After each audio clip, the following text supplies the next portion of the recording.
Now, when it comes to salary negotiation, I have probably spent hundreds of hours talking about it on LinkedIn, YouTube, everywhere. And there's a few questions that I get over and over again. So today, what we're going to do in this video is I'm going to be addressing the most common questions I receive. For example, hey Sonal, I got this offer and I got this salary and I was so excited, I signed, and later I found out, actually, I'm not getting paid enough. What do you think I should do about it? And many other such questions. If you're curious and want to know more about salary negotiation, you are in the right place. Keep watching.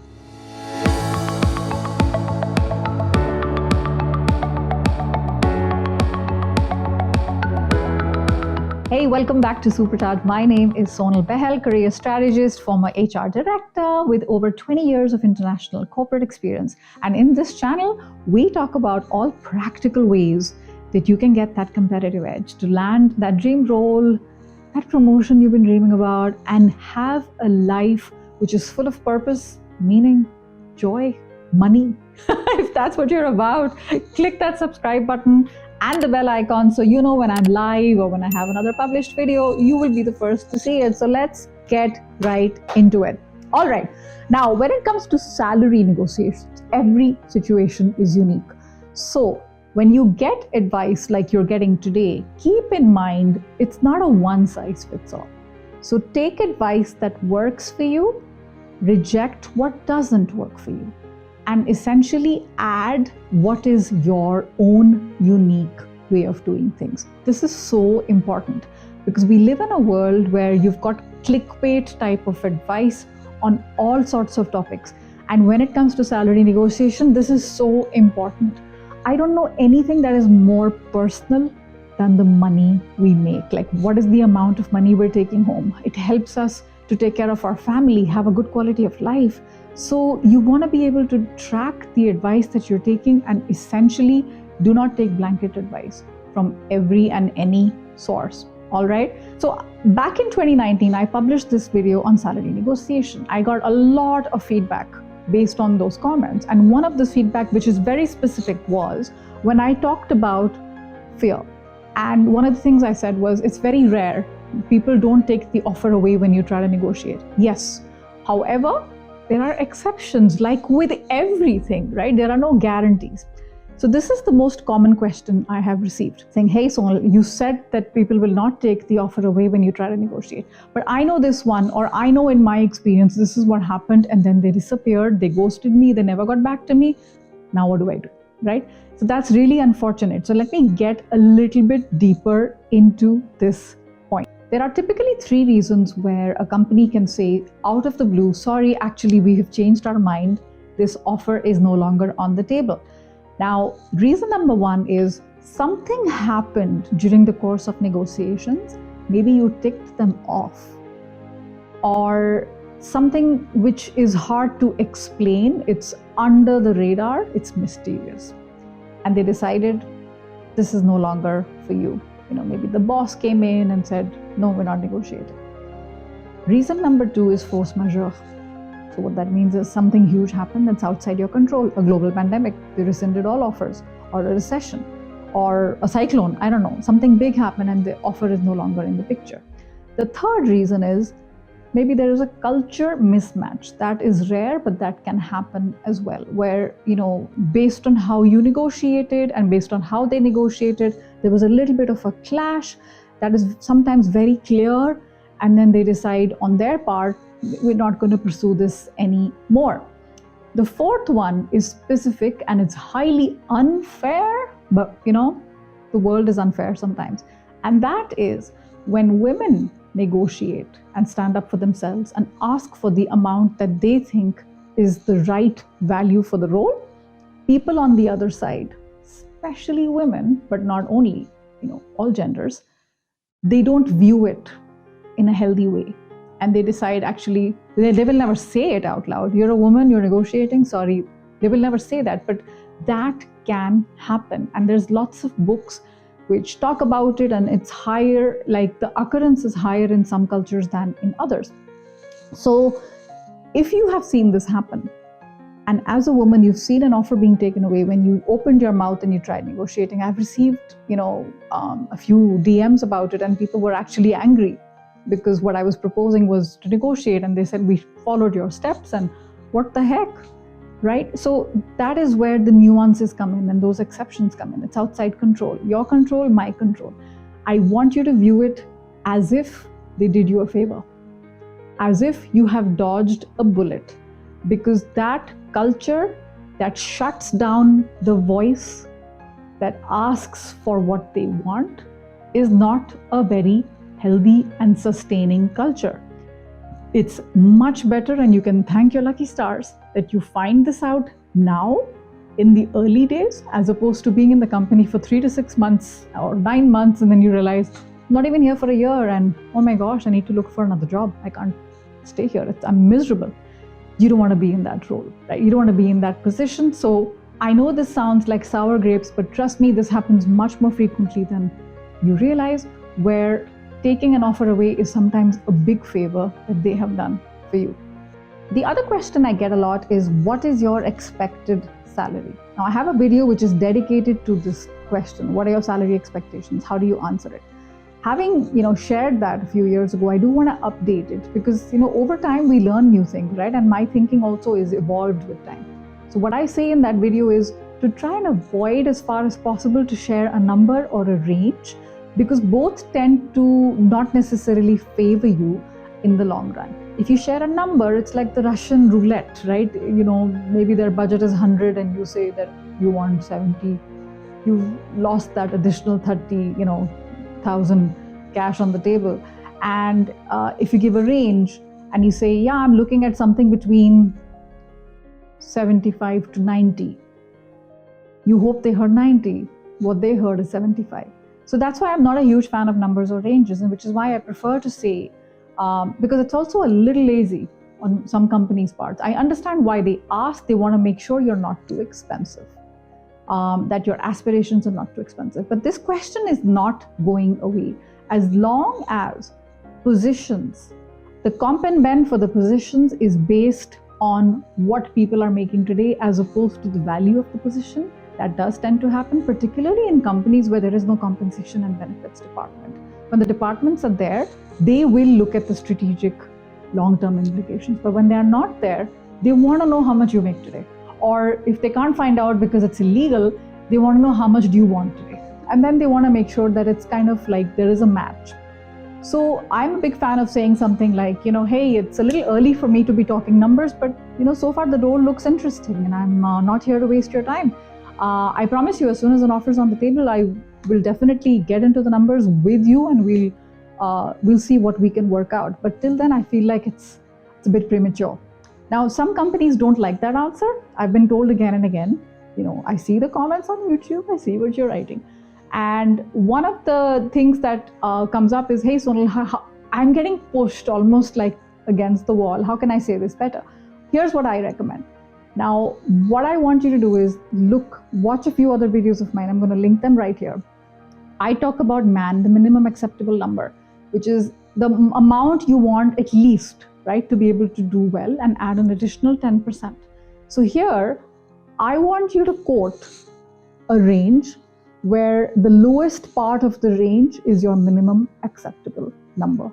And then, whether it's annual or whether it's monthly, should be a healthy range. So for example, if you're looking at a salary of, your ideal salary would be something like 100,000, then you also know that your minimal acceptable number is 100, right? So then you can say something like 100 to $115,000, euros, whatever, that range. So at least they have an idea of where you are, where you'd like to be, and versus what their budget is. This is, I think, the least painful way of doing this, because it can get painful, it can get uncomfortable, and you're like, is this too much? Is it too less? Do I look too junior? What's going on? This is one way to address this question. One more question I get asked is, hey, I have another offer. Can I use it as leverage? And my answer is 100% yes. However, as with most things, it doesn't really depend on what you do, but how you do it that matters. So if you're like, thank you so much, I'm really interested, I have this other offer, can you match that?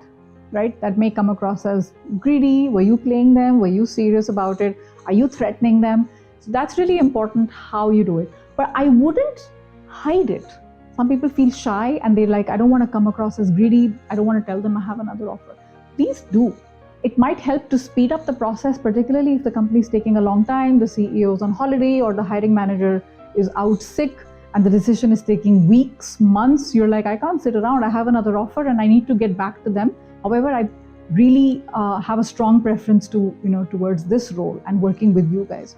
So that's important, because the human psychology is such that we always want the thing we can't have.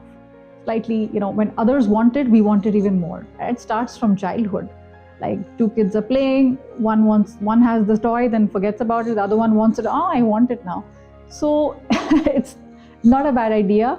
But keep in mind how you do it so it doesn't come across as like in your face, or using it as, a shopping tool, because you got 3 other offers. Which one's going to pay me the most? It's like an auction. Don't use it like that. Another very common question is, can I negotiate without relevant experience? And the answer is 100 times yes. And I know this sounds counterintuitive, but many people will say, don't even think about it. You're so lucky. You want to get from finance to project management, you got the job, and now you're asking them for more money. What is wrong with you?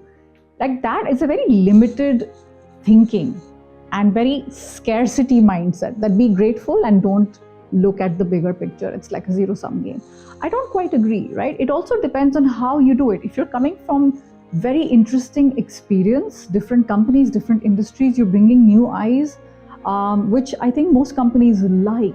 They want a new set of eyes, because otherwise they have the same thing again and again. People are always coming up with a similar way to approach a problem. You come in with a new way of approaching a problem, and you bring in transferable skills. You want to know very clearly, what are the skills needed in this role? What are the skills you have today? Map them together and showcase the transferable skills you have, so that when the time comes for negotiating, you're still up there in the rankings in terms of how desirable you are as a candidate, even if you don't have the relevant experience. If you don't ask, remember the answer is no anyway. So when it comes to changing industries, changing functions, changing geographies, obviously you have to practice. There's so many videos where I talk about how to prep and get this part right. Do the practice with a friend, practice with a coach, but do it. Don't skip that part. And then ask. But if you think, but why should I ask? I don't have that experience. Then, whether you think you can or you can't, you're right. Henry Ford. I've said enough. And finally, this is the most popular question that I have seen in the comments. And that is, hey, so what happened was, I was looking for a job and they gave me this offer. I had nothing else in hand. I was so excited. I signed in a rush. And watch this other video, by the way, where I talk about don't ever sign anything too soon. Always take your time. But anyway, if the deed is done and you're like, what do I do, right? Now, the question is, can I go back to them if I've already signed? Short answer, not ideal. Not ideal. If you've already signed, or if you verbally accepted. Already signed is even more serious, right? Pen to paper. The reason is that you've given your word and then you're taking your word away. Not great, because they thought it was a done deal. Now they've gone ahead and done the administration side of things. However, your career is much more important than a 10-minute administrative task, right? So what do? You don't say nothing.